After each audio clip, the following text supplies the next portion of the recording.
À l'occasion du premier anniversaire de Ligne de France, FAQ, foire aux questions. Bonjour, je suis Anna Gass, la fondatrice d'Apprendre les bonnes manières et de la marque de prêt-à-porter féminin Ligne de France. C'est le sujet de la vidéo. J'ai ramassé toutes les questions qu'on m'avait posées, j'ai fait quand même le tri, je ne pourrais probablement pas à tout répondre en une vidéo, mais voilà, je les ai rassemblées et enfin je vais y répondre. L'anniversaire de Ligne de France était au mois d'octobre. Bon, j'ai un mois de retard, mais je n'ai pas pu faire autrement. Donc à présent, je rassemble tout cela. Donc Ligne de France, c'est la marque de prêt-à-porter féminin, des vêtements pour femmes. Il y a déjà une quarantaine de vêtements, 2 blouses, 16 robes, 6 jupes, 16 vestes et 5 collections en tout. Donc le principe, vous l'avez vu, c'est plutôt des petites collections qui sortent tous les 3 mois.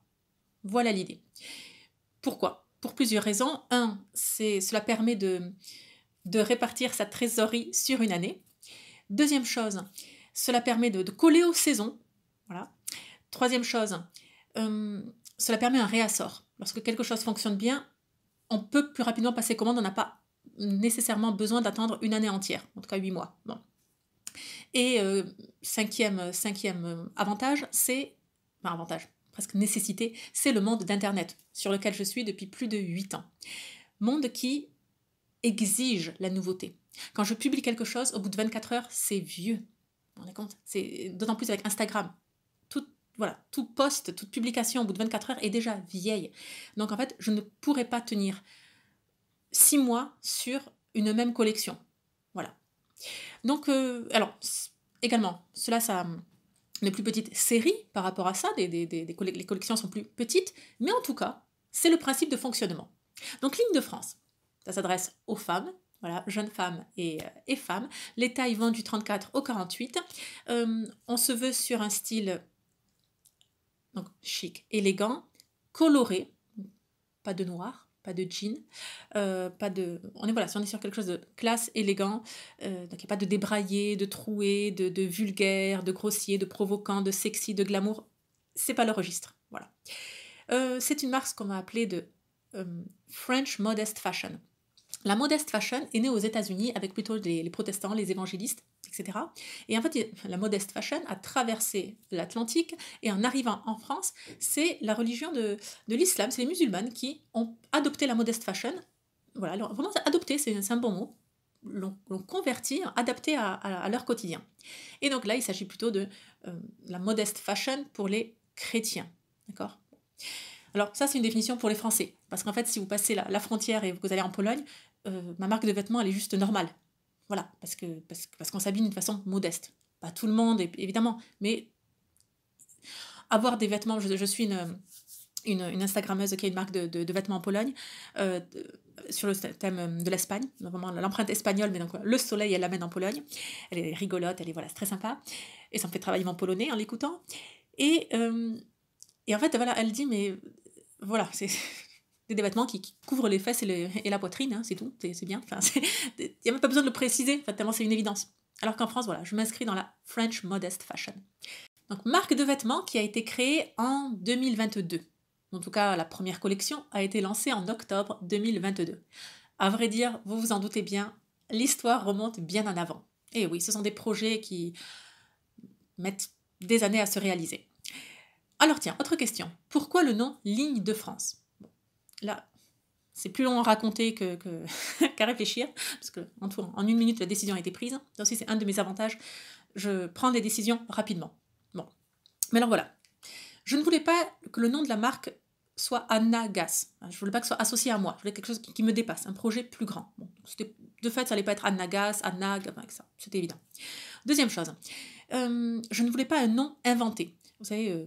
bloblo, blibla, blabla, enfin, peu importe, quelque chose qui ne veut rien dire, et bon, je ne voulais pas de ça.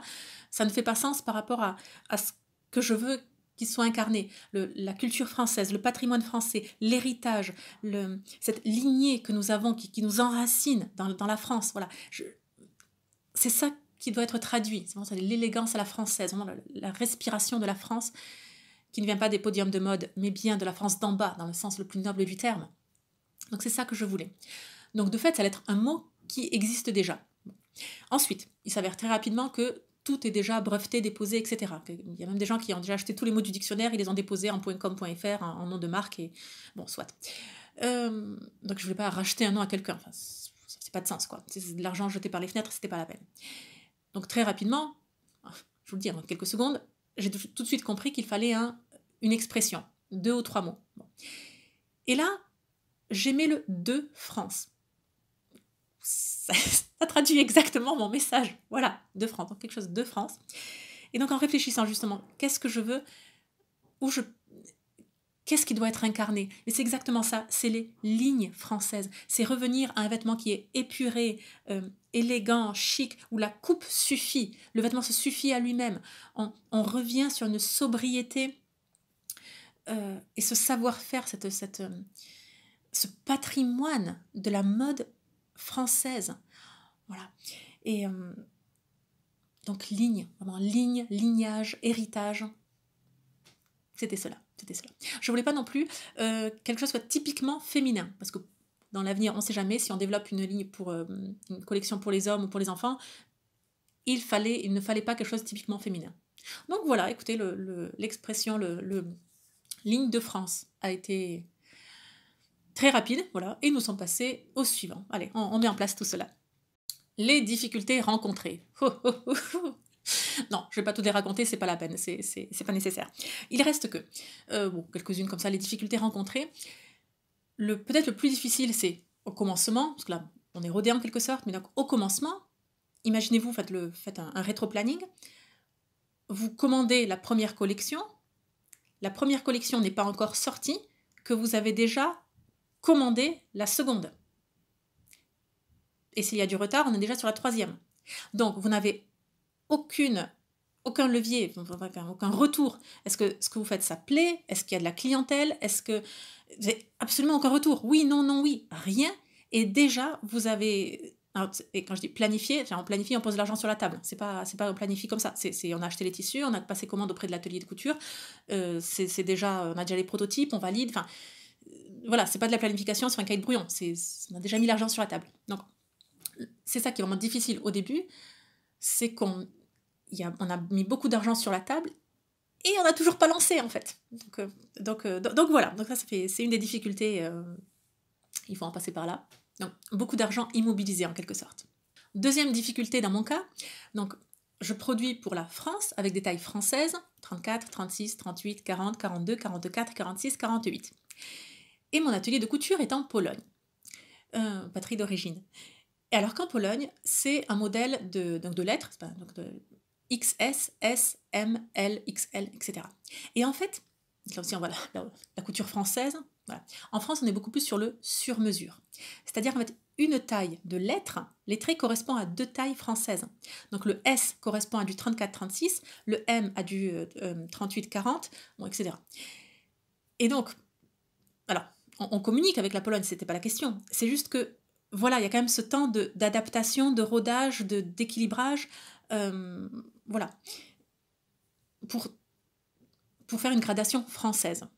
Donc ça, c'est quand même une des difficultés qui, moi, me semble couler de source. Eux se disent, pourquoi c'est pas nécessaire, faisons juste des... Enfin, voilà, donc on a dû vraiment s'adapter par rapport à cela. Autre question sur les anecdotes amusantes. Alors oui, bon, il y en a plein.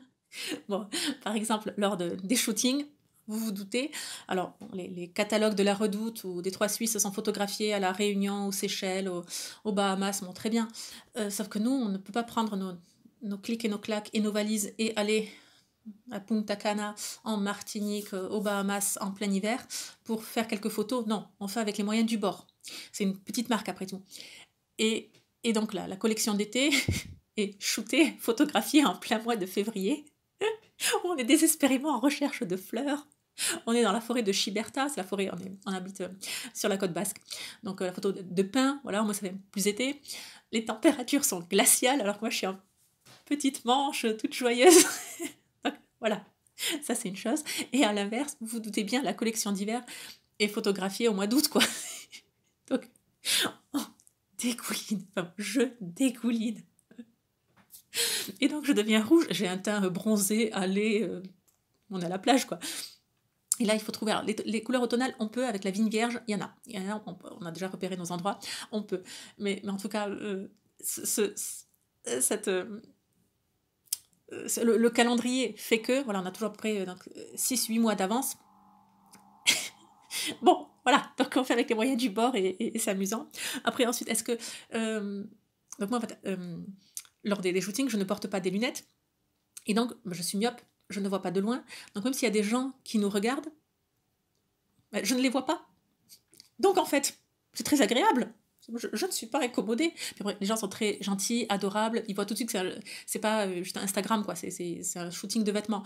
Donc là, ils sourient. Et c'est adorable quand parfois, ils bravent. Voilà, ils bravent, ils rentrent dans notre bulle. C'est mon mari qui a l'objectif, ou ma sœur, et qui brave et qui je peux pas m'en empêcher, mais je viens vous voir. Mais c'est tellement beau. Mais c'est exactement. Mais c'est tellement beau. Mais magnifique, quoi. Voilà. Donc, voilà. Autre question, mon vêtement préféré. Bon. Difficile de répondre à la question. Je dirais vêtement préféré par collection, là oui peut-être.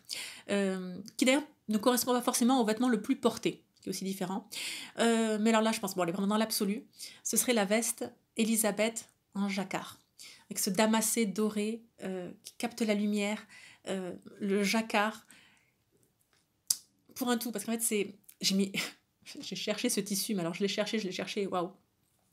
Et ça correspond à ce que je voyais pour Ligne de France. Vraiment des coupes épurées, une veste à col rond, droite, avec un style minimaliste. Juste, la coupe suffit. Quelque chose de féminin, d'élégant. On est sur du chic, classe. Dans la délicatesse des motifs, les reflets de lumière, donc le damassé, donc ce relief de la 3D en broderie, c'est pas des broderies, sur le tissu. Et alors même, donc c'était la première veste sortie, et c'était comme aussi l'aboutissement de tous ces mois de travail pour Ligne de France. Donc je pense que voilà, sentimentalement parlant, oui, c'est la veste Elisabeth en jacquard que j'aime le plus. Les prochains challenges pour Ligne de France. Bon, prochain challenge, ça en parle déjà depuis des mois, mais globalement c'est Instagram. Voilà, parce qu'Instagram n'est pas ma plateforme, ça le devient, mais c'est vrai que le côté Instagram où ce qu'on fait est tout de suite obsolète, est tout de suite vieux, le contenu qu'on publie est déjà vieux, les stories disparaissent au bout de 24 heures. Moi qui viens du monde de YouTube et du mail, et il y a une trace écrite, et voilà, il reste des traces. Voilà, déjà mentalement, moi j'ai du mal avec la plateforme Instagram parce que je fais un truc qui disparaît, quoi. Enfin, donc, mais bon, je commence à le comprendre, depuis des mois d'ailleurs, et je me suis déjà bien engagée dessus, et je continuerai. Mais je vous avoue, ça fait partie des challenges, voilà, de passer sur ce média. Autre question, comment se passe le travail avec mon mari? Mais de façon géniale, voyons. Donc, depuis septembre dernier, donc septembre 2022, donc c'était un mois avant le lancement de la marque, mais bon, déjà, il y avait énormément de travail derrière, mon mari m'a rejoint dans l'aventure Apprendre les bonnes manières. Et déjà Ligne de France, mais que Ligne de France ne soit pas publique. Mon mari gère toute l'administration, la comptabilité, tous les papiers, donc voilà, tous ces pans-là. Également le montage, donc des reels et des choses comme ça. Il fait cadreur, photographe, preneur de son nom, je parle pas, voilà, mais c'est lui qui monte les reels. Bon, okay. En fait, on travaille sur des missions différentes. Donc on travaille ensemble, mais sur des missions différentes. Donc, que dire on ne se marche pas sur les pieds. Voilà. Donc ça se passe très bien. Voilà, c'est pas que je lui donne des ordres, pas du tout. Il gère les choses. Moi, parfois, il me dit, tu signes. Je signe, je m'exécute. Je sais même pas ce que je signe. Et c'est très bien. Et je veux pas savoir. Mais voilà. Il gère ça de façon très bien. Moi, je peux, grâce à ça, justement. Donc, il s'occupe aussi de tout le back-office. Également d'apprendre les bonnes manières. Parce que ça me prend non seulement beaucoup de temps, mais surtout, c'est pas ma zone de génie. Moi, je perds du temps à faire plein de back-office, à faire etc. Alors que ma zone de génie, elle est dans l'enseignement. Je vous propose du contenu sur le savoir-vivre, les bonnes manières, l'étiquette, je rassemble tout ça. Ma plus-value, elle est dans la formation, dans la transmission du savoir. Pas dans la comptabilité, pas dans l'administration. Non, mais vraiment. Donc ça, voilà. Donc ça, c'est mon mari qui gère cette partie. Et sinon, écoutez, non, mais c'est génial. C'est génial. On a beaucoup plus de temps libre pour nous, pour la famille, pour les enfants. Alors, mon mari a encore gardé son travail, d'accord, il est chef d'entreprise, mais voilà, donc il est à cheval sur les deux, et pour le moment, on fait en sorte que ça continue. Et tiens, là aussi, remarque intéressante, donc depuis que mon mari m'a rejoint, je lui dis, mais j'ai jamais eu autant de temps libre, voilà. Et donc là, j'ai écouté mon mari qui parlait avec nos amis, et donc il dit, mais Anna travaille énormément. Et vous voyez comme quoi tout est relatif quand on aime ce que l'on fait. Parce que moi, donc ça fait une année, je n'ai jamais eu autant de temps libre, quoi. Tellement je lui délègue de choses. Et pourtant, lui, il le voit comme Anna travaille énormément. Donc c'est vrai que je travaille énormément, j'abats une quantité très grande de travail, je me lève tôt le matin et puis je m'y mets tout de suite. Je procrastine pas et tac, tac, tac, tac, tac, et je suis très bien organisée. Et merci Seigneur pour tout cela. Mais voilà, comme quoi, question de point de vue. Autre question, donc quelles sont les étapes pour créer sa marque de vêtements? Je l'ai listé. Donc 1, vous allez trouver une modéliste, une modéliste qui va faire les modèles, les patrons de vos premiers vêtements, de votre première collection. 2, une couturière. Alors cette couturière, peu importe. Généralement, la modéliste travaille déjà en partenariat avec une couturière, parce qu'elle s'occupe que de reproduire les patrons, de les dessiner, de les inventer, imaginer, et elle va donner son travail à une couturière qui va établir le premier prototype. Donc, 3e étape, vous allez trouver un atelier de couture pour répliquer cela sur une plus grande quantité. Les ateliers de couture ont généralement des quotas minimums de pièces. Voilà, donc un atelier qui va travailler avec vous. Et également, 4e étape, vous trouvez un grossiste de tissu, plusieurs grossistes de tissu. Je vous dis tout ça en 1 minute, mais c'est un travail colossal et ça prend énormément de temps. Mais bon, voilà, les étapes, le grossiste de tissu. Ensuite, en parallèle de tout cela, les démarches administratives. Non, je ne vous les dis pas, d'une part, parce que c'est mon mari qui gère, et moi, clairement, je n'aurais pas créé Ligne de France sans mon mari, parce que c'est le ton de ma voix, déjà, se fait plus dur, n'est-ce pas? L'administration française est infernale. Enfin, c'est les 7 plaies d'Égypte, peu importe. On est dans un pays qui tue l'entrepreneuriat, qui tue l'initiative entrepreneuriale, qui on croule sous les papiers, dont les papiers inutiles. Enfin, c'est bon, bref, allez, je ne me lance pas là-dessus. Mais donc voilà, donc démarches administratives qui suffisent à elles-mêmes pour faire renoncer à un projet, aussi bon soit-il. Voilà, vraiment, c'est voilà. Passons. En parallèle, toujours, vous créez votre site. Un informaticien ou vous. Alors, là, encore une fois, je pense que la boutique sur Shopify, vous pouvez la faire, ou quelqu'un, voilà. Mes conseils de départ, peut-être que pour le site, prévoyez un budget, en fait. Parce qu'il y a plein de choses où, en fait, on peut faire soi-même, mais arrive à moi, par exemple, le site, j'aurais pu le faire moi-même. Mais ça m'aurait pris quelque chose comme 50 heures de travail. Étant mère, étant déjà, j'ai l'entreprise à prendre des bonnes manières, enfin, je veux dire, c'est une grande entreprise. Cette entreprise-là, être mère, j'ai toutes mes activités à Bayonne, mère, épouse, etc. Et arrive un moment, je n'ai pas les 50 heures à mettre, en fait. Donc, j'ai préféré payer les services de quelqu'un pour que la personne s'occupe du site. Voilà. Bon, vous choisissez vos leviers, mais honnêtement, vous pouvez, si vous commencez par un site Shopify, ou voilà, vraiment, c'est bien fait. Ensuite, donc, toujours en parallèle, créer une communauté. Parce que, c'est mon dernier point, créer une communauté. Et donc, le marketing, toute la question du marketing. Parce que là, le mythe qu'un bon produit se vend tout seul, c'est faux. La meilleure illustration pour cela, c'est la Bible. Le meilleur produit au monde, la Bible. Et non, ça ne se vend pas tout seul. Non, sinon on serait déjà tous chrétiens et puis on serait tous des saints. Non. Jésus avait besoin d'évangélistes, de publicistes. Voilà. Donc, il faut communiquer surtout d'ailleurs, voilà, surtout, donc sur son produit. Donc le marketing est essentiel.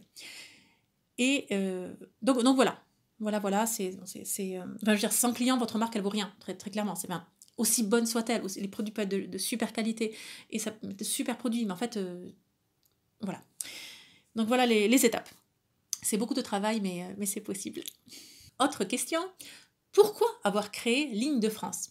Alors là, plusieurs réponses, je vous le donne dans le désordre, elles ne sont pas hiérarchisées. Alors, c'était une époque déjà où toutes les semaines, pour ne pas dire tous les jours, donc plusieurs fois par semaine, même tous les jours, je recevais des mails adorables de femmes qui me disaient « Anna, où trouver des vêtements élégants? Où? Donnez-moi des marques. Où ?» Et je ne pouvais rien dire.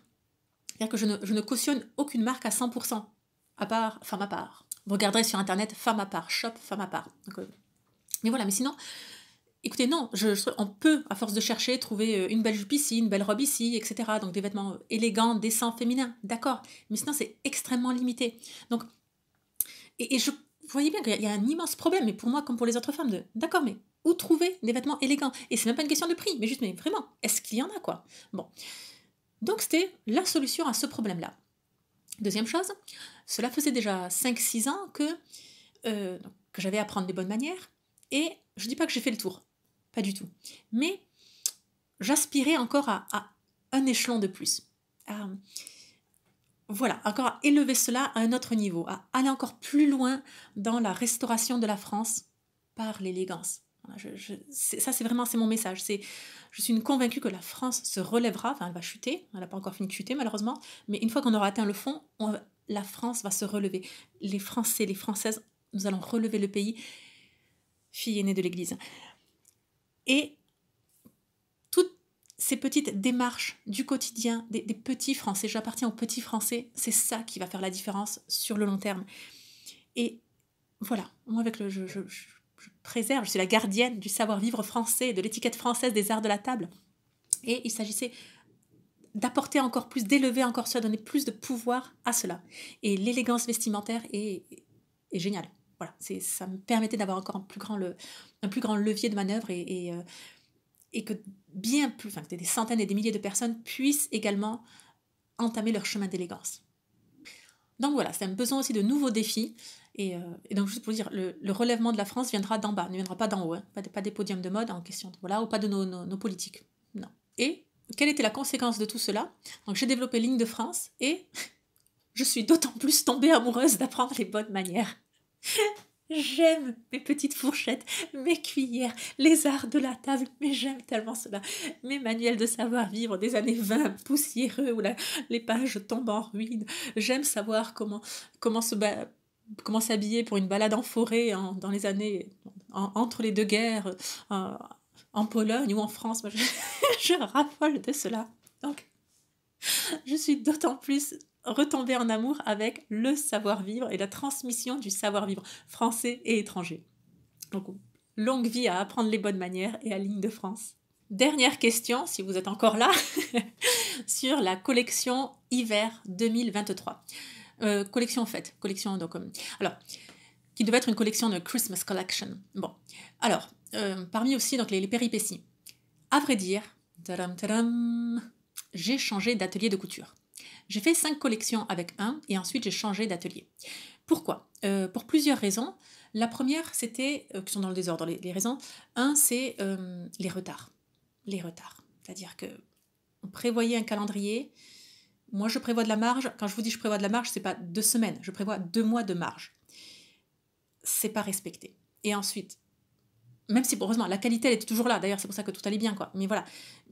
Mais arrive un moment, je peux pas sortir une collection d'été en plein hiver et une collection d'hiver en plein été, quoi. Voilà. Donc, voilà. Donc, les retards. Deuxième chose, il y a eu beaucoup d'augmentation de prix. Moi, j'en ai eu 4 de façon successive. Donc, arrive un moment, ça se répercute. Voilà, je vends pas à perte, mais bon, ça sortait de la fourchette de prix initiale que j'avais pour Ligne de France. Je me disais, on va pas dépasser les 129 €. Et ben en fait si, on a quand même, j'ai 2 robes à 149 €, quoi. Donc voilà. Bon, après ça reste, voilà, c'est extrêmement complexe à faire et ça nécessite beaucoup de tissu. Chez la robe à street, c'est 5,5 mètres de tissu plus la doublure. Enfin, je veux dire, bon voilà, c'est conséquent, mais voilà, c'est quand même pour le dire. Et alors, et troisième raison, c'est tout naturellement, parce qu'on s'est quittés bons amis, quoi. C'est cet atelier de couture commençait à prendre sa spécialité dans le streetwear. Vous vous doutez bien que Ligne de France ne s'inscrit pas dans le streetwear. Donc, en fait, les vêtements que je propose sont beaucoup trop complexes d'un point de vue de couture. Alors que si vous faites des sweats à capuche, bon, qui est 2 cm de plus ou 2 cm de moins, on ne le voit pas. Voilà. Et d'où, en fait, voilà, les tailles, vous voyez, comme sur un S, M, L, bah, vous faites un sweat avec, vraiment, c'est tellement large, c'est tellement ample, que voilà. Bon. Donc voilà. Donc, tout simplement, en fait, on s'est quittés bons amis avec l'ancien atelier en se disant, voilà, c'est bien, on a fait un bon bout de chemin ensemble, c'était super. Et donc, j'ai un nouvel atelier de couture Voilà, là aussi on a mis beaucoup de temps à le trouver. Et donc voilà, il y a un temps de rodage maintenant. Je dis beaucoup trop voilà, je suis désolée. Il y a un temps de rodage entre eux et moi. Euh, on avait prévu la collection d'hiver ensemble. Et à vrai dire, là je pense tel qu'est le calendrier. Bon, au toute façon, au moment où la vidéo sortira, ce sera définitif. Mais bon, là je pense que je peux déjà, voilà, 99%, il n'y aura pas de collection d'hiver. Et on va tout de suite enchaîner sur la collection printemps-été. Voilà, on va tout de suite enchaîner parce que justement, je veux, je ne veux pas de retard. Enfin, en tout cas, de retard raisonnable. Mais voilà, je veux un bon rythme. Donc, autant sauter une collection. Il y aura une vente de Noël, bon, ça certainement. Peut-être, je me dis, et ça, c'est encore jouable, que je sorte une ou deux robes comme ça, quand elles seront prêtes, en plein hiver, sans raison particulière. C'est voilà, elles sont prêtes, elles sont belles, elles sont chaudes. Let's go. Voilà. Mais oui, je pense que oui, quand je publie la vidéo, je pense que ce sera définitif. Il n'y aura pas de collection d'hiver. Et on va réenchaîner sur du 2024. Bon, tout va bien. Je veux dire, en une année, un mois, on a quand même sorti 5 collections. Donc, ce n'est pas rien. Voilà. Voilà. Bien, j'espère que cette vidéo vous a plu. N'hésitez pas à me poser d'autres questions. Je ferai probablement une seconde foire aux questions, parce que ça, c'est un gros morceau. Merci pour votre fidélité, pour votre soutien, pour vos commandes, pour vos mots d'enthousiasme, pour vos idées pour les prochaines collections aussi d'ailleurs. Merci d'avoir été là depuis le début, merci de m'avoir rejoint en cours de route, merci de participer à ce relèvement de la France par l'élégance. Et merci pour toutes les amitiés que j'ai liées avec vous depuis tant d'années. Merci Seigneur. Merci Seigneur pour cela. Je vous dis à très bientôt. Abonnez-vous à la chaîne YouTube pour ne rien manquer. Mesdames, si vous souhaitez en savoir plus sur l'élégance vestimentaire, je vous invite à suivre une 30aine de cours entièrement gratuits. Chaque jour, vous allez recevoir un cours directement dans votre boîte mail et découvrir l'élégance à la française, la vraie. Pour cela, suivez le lien juste en dessous de la vidéo. Tout s'y trouve. Et dans 5 minutes, vous aurez déjà le premier cours. Je vous dis à très bientôt. Abonnez-vous à la chaîne YouTube pour ne rien manquer. Faites un tour sur la boutique Ligne de France. La vente de Noël se profile. Et surtout, n'oubliez pas, la bienséance fait la différence.